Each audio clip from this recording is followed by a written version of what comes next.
Hello, everybody, and today we are welcoming back Zachary Ashford, I always struggle with this word, Aurealis-nominated author of Aurealis? When the Cicadas Stop Singing. How do you say it? Aurealis? Is it? Aurealis. I could be saying it wrong. Who knows? But yeah, that's how I say it. We're going to go with Zachary's pronunciation, guys, because it actually is an Australian award, so that makes sense. But I think, did we have you on here for When the Cicadas Stop Singing, or it was something else? Oh, it was the Morass, Servant of the Fly No, God. it's for the Morass. Yeah. Yeah. So how has that been Great, doing? Which I just interrupted your whole introduction, really well. but No, it's okay. Really well. It's getting really, really nice reviews, really favorable reviews, and just really happy that people seem to be enjoying it, because it's always that that nervous thing that sets in. Like, what if everyone hates it? So yeah. Yeah, I got through a lot of that before this show, and I'm going to say nobody's going to hate that book. That is a very good book. Excellent. I'm sorry, you're going to hate it if you don't like to be scared. Then you won't like it. But if you do like to be scared, which is probably everybody watching this show, you will love it. But today we're not talking about that. We're talking about Polyphemus, which is out from Darklit. Is it out now? Is it available now? Technically, November 19 is the official release date for pre-orders and things like that. There are copies floating around. When I was over in the States, I had some at Ghoulish, and a few of this been launched in Australia. So physical copies from me. It's on Godless as well, godless.com. And yeah, they're definitely out there. You can get it on NetGalley at the moment for reviews. And yeah, so it's one of those funny ones where, like, the official kind of release date is here, but it's out. It's everywhere. So that's awesome. Yeah. That's awesome. Excuse me. I think that's kind of the future of publishing right now, in a way, because we do have so many avenues available to us. It used to be that when the book comes out, we mean it's the physical book, the 1 inch of paper. Yeah. There's just too many factors now. So yeah, which I guess is good for people. They can get it when they want. But it's always, it's like I always think with movies and things, like, man, if you're releasing it this month in the States and then 6 months later in Australia, what's going on? Just get it out. But we've done the same thing, movie, so I'm just right? a big hypocrite. Yeah. So, yeah. That's okay. Yeah. I kind of am really curious about Polyphemus as a title. What does that mean? Okay, so from the old the Odyssey, basically, Polyphemus is the Cyclops who Odysseus blinds in the cave. And I've always loved that story. I think it's just an amazing story, the whole thing. But that scene in particular really resonates with me. I remember being a kid and reading like the adaptation. I think we've got it just really close here somewhere. Yeah, I can see it there. The one my uncle got me when I was a kid, that scene with the Cyclops, I just loved it. And there's this great artwork. But also, when I was trying to think of cool names for bands, because the story's about a band, I was like, that's a pretty cool name for a band. I could imagine a band being called that. It's, yeah. Okay, that answers that question, because I was like, I don't see a Cyclops. Yeah. So, like, we did get the. Sorry, I'm talking too much. I'll let you go ahead. No, okay. Literally, so we had a we had a guy make the cover. Jota Crevo, I believe I'm saying his name correctly. He's a Portuguese artist, and he's actually done lots of work for metal albums and things. With some really cool bands, and when we asked him to do it, he said yeah, and we were just so stoked that he came up with this kind of design and got the Cyclops part of it in there. So we were really happy. Well, I was really happy with that. I was kind of nerding out over it. So yeah, that's awesome. It's a cover. Really cool. It's definitely nerd worthy. It's something to nerd out about. Yeah, definitely. Can you, without giving us spoilers, can you give us a little bit about the storyline? Yeah, for sure. So essentially, it's a Faustian story. So you've basically got I've taken the idea of the whole, the band selling the souls to the devil, and I thought, what can I do with that makes it me? And I kind of, I probably said this last time, I'm an English teacher as well, and I just loved some of those old tragedies, like like Hamlet and King Lear, and even modern stuff. Like, I think you see a lot in I think a lot of times what we call elevated horror, which some people really hate that word, and it kind of doesn't bother me too much. I think a lot of the times you can draw a line with horrors that are basically tragedies. Like if you look at like Hereditary, it's a tragedy, and there's lots of these references to, Antigone and stuff like that through it.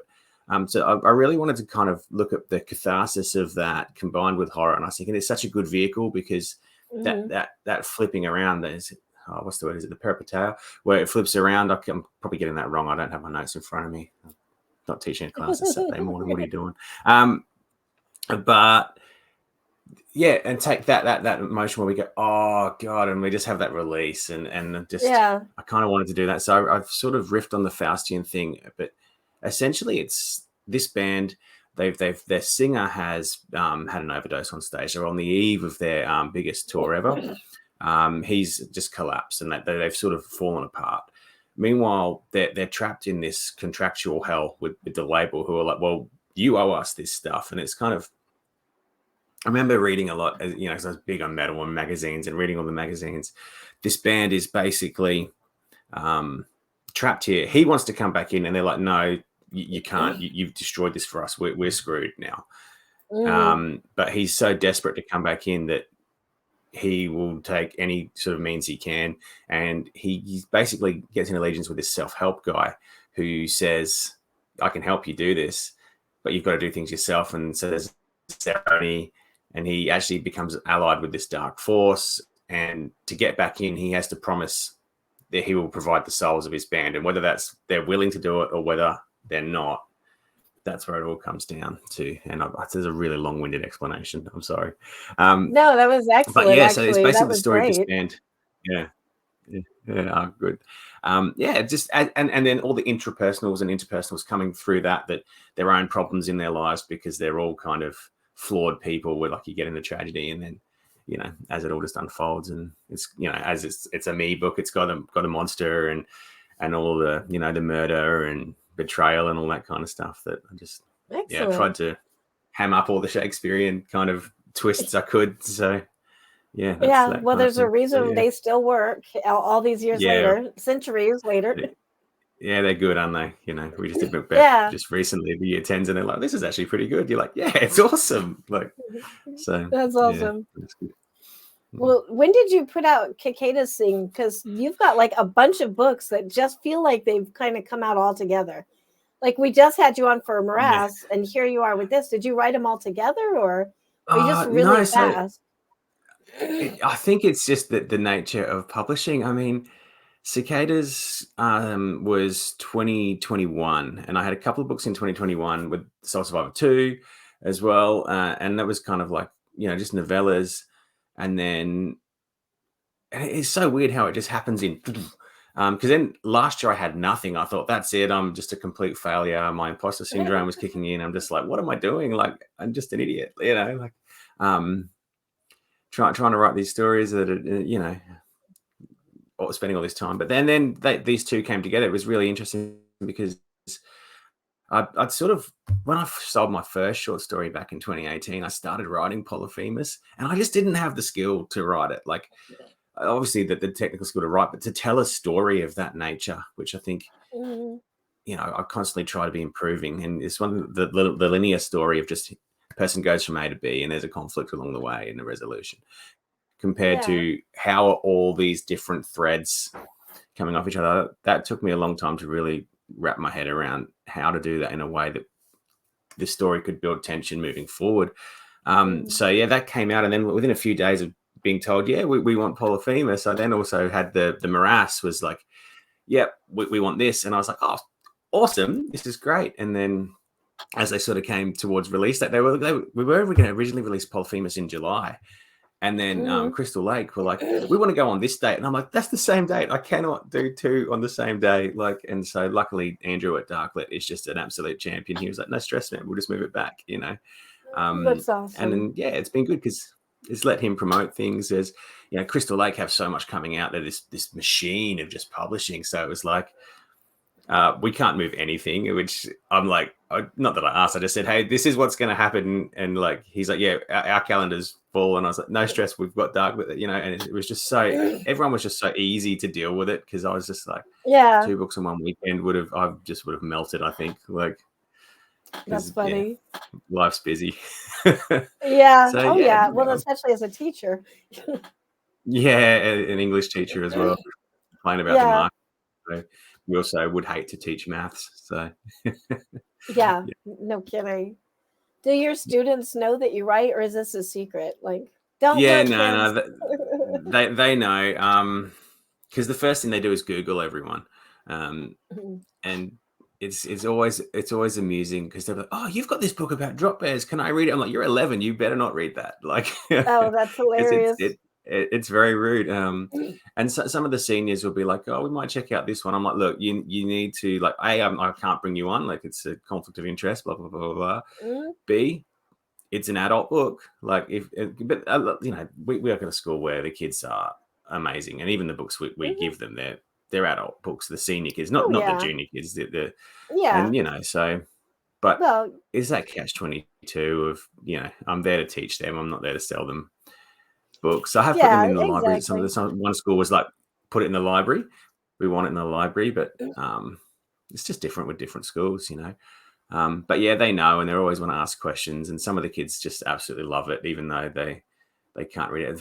Sometimes they'll be in class, "Oh, we found a sample chapter."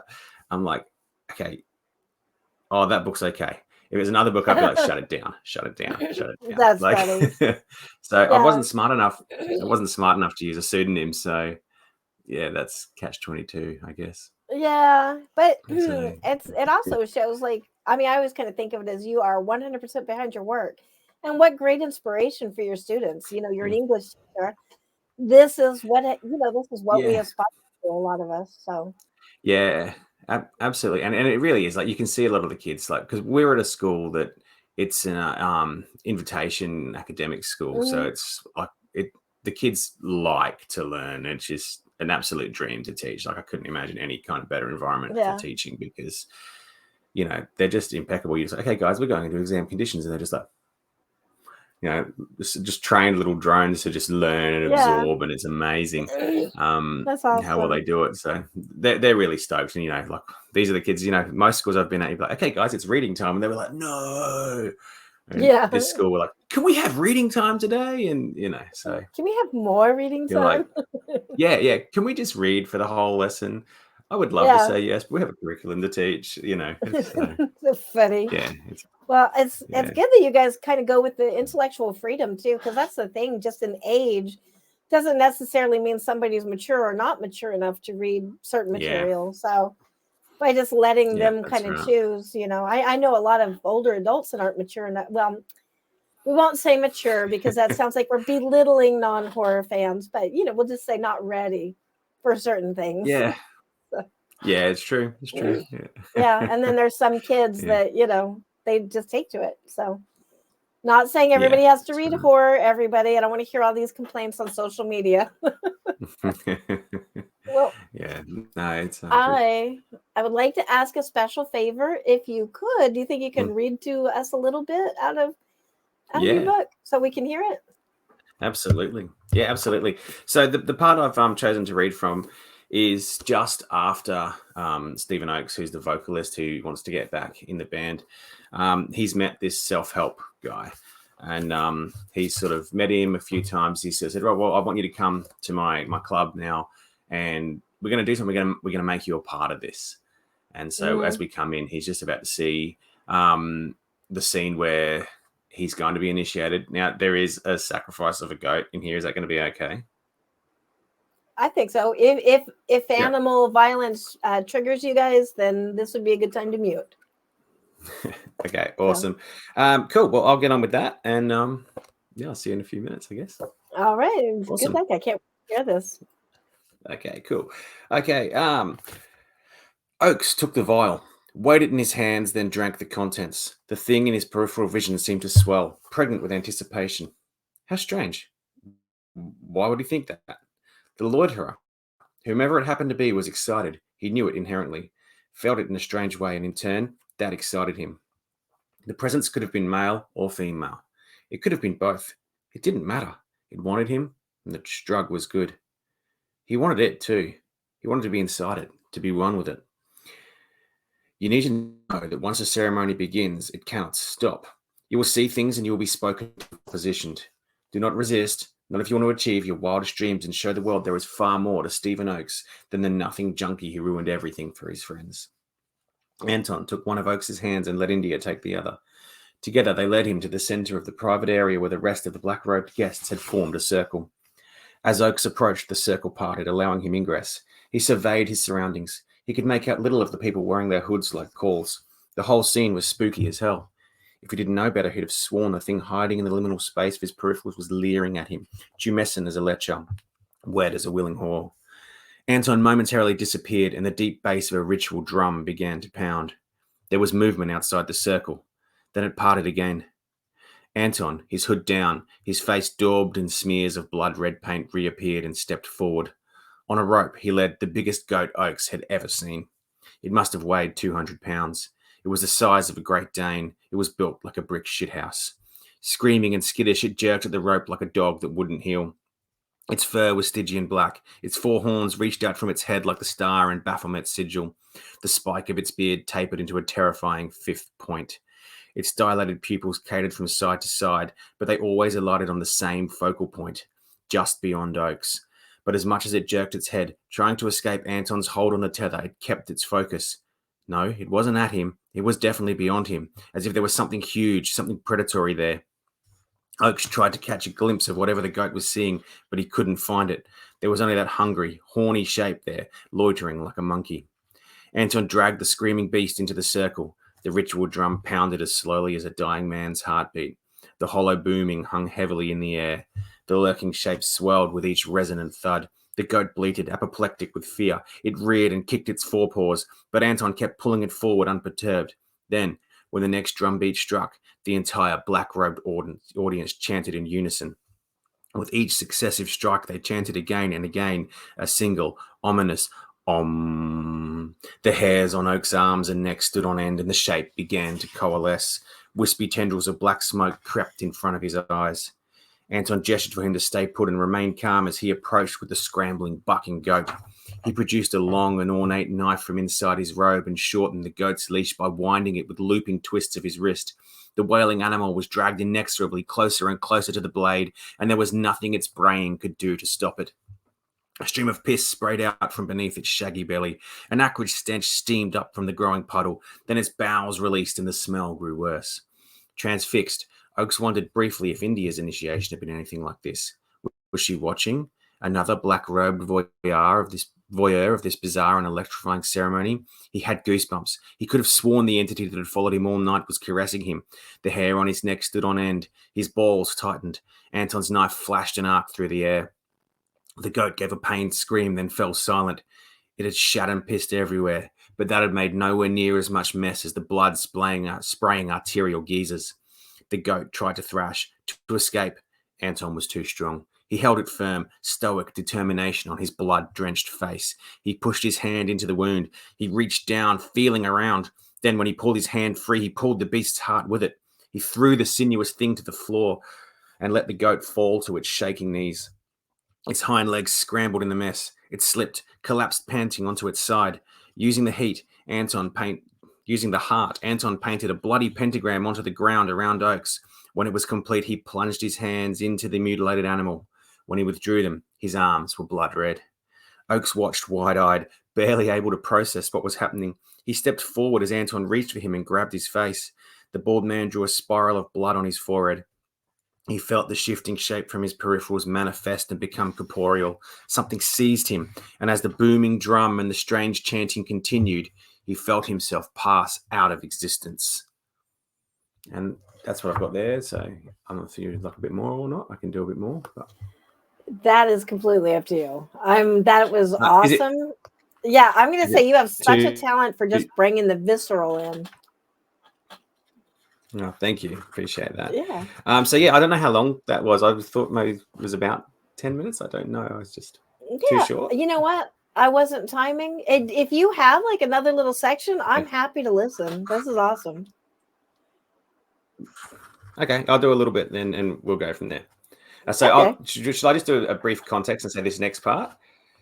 Yeah, okay, sure. So just give us where we're at. Yeah. Yeah, okay, cool. Because that was like a chapter break at that part. So sorry. So there you've had a chapter break. And I'll start that fresh so you can cut over. So you've just had a chapter break there. I'm just going to move it ahead now. Oaks is unconscious. He has been taken by this demon, and he's having visions right now. So I'll just go on from there. So he was on a stage in front of an audience of thousands. There were so many watching, they spanned his entire field of view. Like a black ocean, they swirled around the sound tent, a current of people flowing towards the stage, all trying to reach the mosh pit and be as close to the action as possible. Anton had promised him a way to make his dreams reality, and this was exactly what he wanted, to lead Polyphemus on festival stages. The energy in the air was palpable. Dusk was falling on the tail end of a sunny day. The beer would be flowing in bars, and a good show here would mean selling records and T-shirts. Then there was the word-of-mouth marketing that followed a summer on the festival circuit. The familiar boom, boom of a double kick sounded, and he felt his heart swell. This was it. He would return to Polyphemus. They'd make it happen. He gave Chops the horns. Seated behind the drums, the drummer was slick with sweat. A large pedestal fan whirred behind him. A massive backdrop hung beyond that. It bore the Violent Dead's logo. Their name, blocked in all caps, adorned an image of a monstrous spider perched atop a mountain of severed heads. Chops clicked his sticks 4 times, and the wall of amplifiers exploded into a riff he'd recognize everywhere. Providence in the fall of an angel. Oaks snapped his head to glare across the stage. That loser, Hank Train, stalked the lip and the rail with the cocky assurance of a rock star. Ricky had one foot on the foldbacks while he windmilled his hair. The others were doing the same choreographed bullshit, and Chops, Polyphemus' drummer, was there, playing to a crowd of thousands with the Violent Dead. The mosh pit at the front of the stage was a churning cauldron of bodies. Chops was trying the whole thing. He even seemed happy, and that prick never seemed happy. Oak stepped onto the riser and reached for the drum, but the scene came before he could grab him, could put him through the kit. Grab him, pull him through the kit, and ask him what he thought he was doing. Then he was back on the floor, and the creature was riding him. Its hands were buried deep in the sides of his face, and it slid that cold and slimy void up and down the shaft of his cock. It explored him with a terrible appendage. "What are you?" he said. It didn't respond, but the chorus of strange voices he'd heard without truly hearing rose in babbling titters. The mouth swelled towards him again. With a wail of guitar feedback closing it off, Oaks recognized the riff instantly. A gift for the darkness. This time it was one of Polyphemus's recurring openers.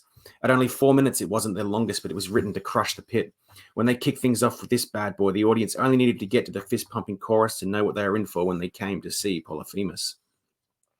As Spiros bent his feedback into a melody that tortured the high end of his H string and Nathan picked his way through a bass line, Oaks realized the sound was fatter than it used to be, more powerful. That's when he saw Nathan wasn't on a bass. He had a second H string. He was hitting the root notes, beefing the rhythm out with palm-muted triplets and muffled strings. Rusty was on the bass. He was killing it. Chops was here too. He was smashing the double kick, so in this trip, he was still Polyphemus' drummer. One thing was new, though. Some dude Oaks didn't recognize was on vocals. When the chorus kicked in with the weight of a brick wall, he shared the job with the audience, holding the mic out to them for alternating lines. He delivered the "kill the pig" line, and they responded with "cut its throat." When he gave them the "kill the beast" verse, they gave him a reply, "drink his blood." When had Oaks ever interacted with an audience like that? This guy was giving them everything they wanted. The energy coming off them, the rest of the band, it was intense. It was a steam of sweat, a mist, a presence encompassing band and crowd alike. If this was Polyphemus, they might have been at their peak. He couldn't have that, not if he wasn't involved. The thought pinched like a headache in the frontal lobe, traveled down his spine like an icy finger and settled into his guts where it festered and grew. "Nate!" he called. "Nathan!" But his old friend was lost under a huge weight of decibels, caught up in a moment that saw him windmilling his way through the next riff. Sensing the vision fading, Oaks tried to see if he knew the dude on vocals. For some reason, remembering him seemed important. As the stage seemed to melt, he felt the presence shifting again. For the first time, there wasn't a sickening sensation accompanying it. This time, he gave himself willingly to its control, and instead of coming to on the blood-soaked floor of the darkened club, he stayed where he was. The stage had shifted. It wasn't that Polyphemus were playing underneath a night sky and had clearly moved up the bill. It wasn't that the sky was a mud and ochre canker that roiled and writhed. It was that the presence that had shadowed him loomed over all of them. No longer a place where people performed for entertainment. The stage was an altar where his band offered up souls to the entity, or other things like it. With the presence directing his gaze, it seemed vital that Chops pounded the skins for Polyphemus in the near future. The drummer had always been a machine, but he was hitting the kit with such precision, clean, clear. Ahead of him, Nathan, Spiros, and Rusty ploughed their way through the riffs. Finally, standing atop a fold-back speaker with his arms stretched like a crucified martyr, he saw himself. This audience was his audience. They would do whatever he told them. A shifting spotlight bathed him in the pallets of hell, and cryojets pumped smoke so it swirled around him. The figure he struck was menacing and powerful, and the crowd ate it up. With their horns raised, they pumped their fists in time to the music. The song was reaching its crescendo. He thumped his chest as the breakdown hit 3 pounding notes. He brought the microphone to his chin. The drapery fell. He came to in a mess of blood on the floor of the exchange. The circle of robed onlookers was a swirling smear. The chorus of demonic voices chittered in whispers that surrounded him. The entity still rode him. "Stephen," it said. The words floated in his head without ever passing his eardrums. "You've seen the variables. You know your desires. So do we." It trailed a clawed finger along Oaks' jawbone. "There will come tasks. You owe completion. Your desires will become reality." The image of a remote cabin appeared in his head. "In this place, you will deliver your first part of the bargain. They will submit.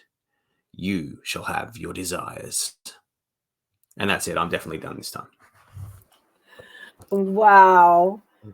All right, I have to. That's so graphic and intense and visceral and all of those things. Thank you. All right, so my first question is: are you a heavy metal fan? I'm such a heavy metal fan. Are you really? Have you been in a mosh pit? I mean, obviously not all. Oh yeah, yeah. No, and this is what I said when I thought, if I'm going to write a novel, I just want it to be as me as it can be. So this book is just my ode, my letter of love to heavy metal, and I've got a little note in there about that. Like, it's just the joke I always use is I don't know if you've seen that episode of The Simpsons where Otto's about to get married, and his wife is like, "It's me or the music," and then you see him leaving in the bus with the band. That's funny. Yeah. So that's I just love it so much. Yeah. That's awesome. And that's awesome. Yeah, and so I wanted to capture that because I know we have a lot of books that are quite metal. Corpse Paint by David Peake comes to mind. But I find a lot of them, but Corpse Paint really gets into it. A lot of them might feature band members doing things. I know Kill Riff, which is an amazing book. David J. Scow, I think is correct. They're awesome book, but like, it's not really about the scene and the metal itself. It's about things happening to people around it. And again, fantastic book. Please go and read it. But I really wanted to write something that got into it, which is why I remember, bands having contractual obligations. And then who are these real people? Why is this horrible Faustian thing, the tragedy affecting them the way it is? And that's why I wanted to tell this story that was just kind of totally immersed in the metal scene, but was still about people. And that's what I've tried to do. So I've given like moments I think, oh, this might catch someone's attention, these kind of visceral moments. I wish the whole thing could be that visceral, but there's still human elements in there that and you need a little bit of time to breathe between chapters. Yeah, that's right. I think it was 2 little sections in between. There's like little breaks of things happening, so I just kind of slotted the second part in, and excellent job. You really nailed it with that. Like, I guess that's why I was like, you must have been there. Well, okay, I do say not with all of the experience, but you must have experienced part of that because you made it so real. So yeah, definitely. I mean, I wish I had musical talent. I don't have. I guess that's why I wrote a book about the music I like rather than play it. So I've recently heard there's a contract where you can get kind of things like that. I don't know if you know who to contact, but yeah. Oh God, who knows? But yeah. So that's what I wanted to do, and I think it worked. I think because I think it's when you get removed from your book for a while and you come back and you read it again. Well, actually, I'm approving the audio book because I've got an audio book coming out of this, which just the guy did such a great job. It's through that's awesome. Joe Hempel's. I'm forgetting the name of what it's called. Fright something. I should look that up, or I'm going to look really bad. Can I Google that really quickly? Yeah, absolutely. Audio book, because otherwise I'm going to look like such a stooge. Oh God, now it's not the first thing that comes up in Google. I think it's Fright something. Fright Night Audio. I was going to say Fright Night. I thought it can't be Fright Night. That's too obvious. But yeah, no, it's Fright Night audio, and they've done that. But yeah, when you listen to it again, someone else reading it to you in this different context, I was like, yeah, oh, cool. I nailed the tragedy, because that was one thing I really wanted to do, was write a tragedy, and yeah. So that's excellent. Yeah. Yeah, no, excellent job. No, Phil. I mean, we are literally here to listen to you talk, Zachary. So, do not feel bad. Talk too much. Yeah. Yeah. No. So, and yeah, that's it. I think, like, within the band itself, like, because as I was saying before, like these linear stories, or these stories where you've got these characters, and so obviously we've got Nathan, who's Oakes's friend, the one who's kind of stuck with him through everything. He's got his own thing. He's battling his alcoholism. He's got this lady who's come to him and said, well, I'm pregnant and it's yours. And he's like, I don't really think it can be mine. So there's this story arc happening here. Chops, his story arc that's happening is that he's, being poached by this bigger band, this really famous band who kind of want him to come and play. Spiros, he's also got this other thing going on where his wife is like, man, we are financially sound. Like, can you not just be with your family now? Do you really need to pursue this? But of course, they all need to pursue it. They're all just trapped within this world where it's what they want, and it's the lengths they'll go to either make it happen, or will they try to walk away, and then is it too late? And so that's the kind of the harsher aspect of it. I thought that I wanted to put in there. So and I should say as well. The scene I read, I was going to turn it around and show you, but I thought it would have broken the flow. Greg Chapman, who is an amazing artist, did some internal art for us, and so I'm lucky that he gave me the originals. Excellent. So like, this is different scenes from within the book. You can sort of see, like, really cool internal art throughout, like this. And, that is awesome. Yeah, so it's this whole kind of just complete package. I'm hoping that the book's got a great story. It's got heaps of metal stuff. It's horror. Cool art inside, and some rad art as well. So it makes me very happy. Cool. Yeah, congratulations on an excellent new book coming out right on the heels of another excellent new book. So thank you. Now we'll probably wait 2 years before anything else happens. That's my next question. Is what else have you got going on? Like, what are you doing now? Oh, God. Well, so at the moment, I've got a couple of short stories I'm writing for a couple of things. And then I have a book out on submission that I hope I can have some good news around soon, which, again, is a different kind of vibe. It's sort of back into that. I kind of think of it as this Queensland novella trilogy, which is the state I live in Australia. And it's a crocodile story. But again, I didn't just want to do a regular crocodile story. It's kind of this exploration of grief and this crocodile that took their friend when they were kids, that they thought they'd got it, but now it's back. And, one of them is like, we have to go and get it, and so they've gone back out there, and, is it the same one? Is it, even, if they killed it, et cetera, et cetera. Yeah. So there's that happening. That hopefully something good news comes from that. Some good news comes from that. And then I'm working on a longer piece that I'm about 50,000 words into at the moment, which I'm kind of thinking of it as YA, because it's definitely about, the Bildungsroman and all of these sort of aspects, but I don't know if it's going to have that hope thing people want at the end of it. So I kind of really want to do something in that area there, because then I can tie that into, teaching and educating, because that's one of the things I think I get asked that question a lot by the kids. Oh, when are you going to write something for us? And it's like, oh, well, maybe I could, but it's already got one murder in it, so I don't know. No, but I think I kind of, and when I say why, I don't mean the sort of the really stylish. I'm kind of thinking in terms of books like Cormier's Chocolate War, how got this intense thing happening with this character and this young fella who's trying to deal with what he's dealing. There's a really great Australian book called Raw by a guy named Scott Monk, and it's this really cool YA story about this lad who's sent to like a prison, and it's not a horror story at all. It's just a book, and we just found, because we teach both ends of the spectrum in our careers, and my wife's also an English teacher, and she often teaches a subject called Essential English, which is the kids who aren't really interested in English, and they just need to have the skills they need to go into the workplace rather than they don't need to study literature, although you still present them with literature. And that's a book that they just love. They just absolutely like, I've had those kids in a class be like, wow, there was that punch on in that scene. That was so good. Oh, I'm going to read this whole effing book, sir. And you're just like, well, look, we've had a success here today. That's awesome. And so to write something that can just grip young people is the other aspect of things. So that's kind of where my head is at writing at the moment. And then God knows when I'll get to finish it. I mean, we're heading over to the States next year for StokerCon, which should be a barrel of laughs, should be lots of fun. We came over this year and did Ghoulish. We started small, and now we're going to go to the big one next year. And just looking forward to meeting people and hanging out. All these people you talk to online, and and obviously friends I made in Texas as well. Yeah. Oh, that'd be great. That'd be so awesome. So yes, really I should be that way as well. Knock on wood that the visa goes through, but by then I've got bigger problems if it doesn't. It's not done by next week. I'm going to be worried about something else. Yeah, well, good luck. I'm sure it'll be fine, though. Yeah.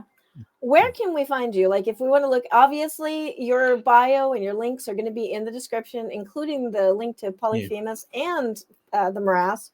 But where else can we find you? Do you have a webpage? Yeah, I do have a webpage, Zachary-Ashford.com. I just got rid of my Twitter, and that's such a strange place to be in, because that was really where everything was coming through. But I'm on all the social medias now. I've got the Insta, I've got the TikTok, which is hilarious because I'm a 40-year-old man, which I guess I'm just totally stereotyping there, but I do find it a little bit amusing. The Blue Sky. If you'd invites, I've got some Blue Sky invites. Go and hit me up. I'm on the Threads. Listen to me talking like a boomer. I'm on this. I'm on I've got my Facebooks. I've got my my MySpace. You can find me on Facebook. Yeah, find me on the Book of Face as well. Yeah, so all the places basically. Awesome. Yeah, and get onto the book. I love people to check it out. Tell me what they think. I worked really hard on it, so I'd love if you read it. So yeah, absolutely, 100%. So, well, awesome. Thank you for being on the show as always. I always welcome you back. Love hearing you read. It's always been fun. So, thank you. Really appreciate that. Thank you so much. Yeah, absolutely. Good luck with everything. Everybody go out and get a copy of Polyphemus. While you're at it, get a copy of the Morass. Links in the description. Otherwise, I will see you next week. See you guys. Bye-bye.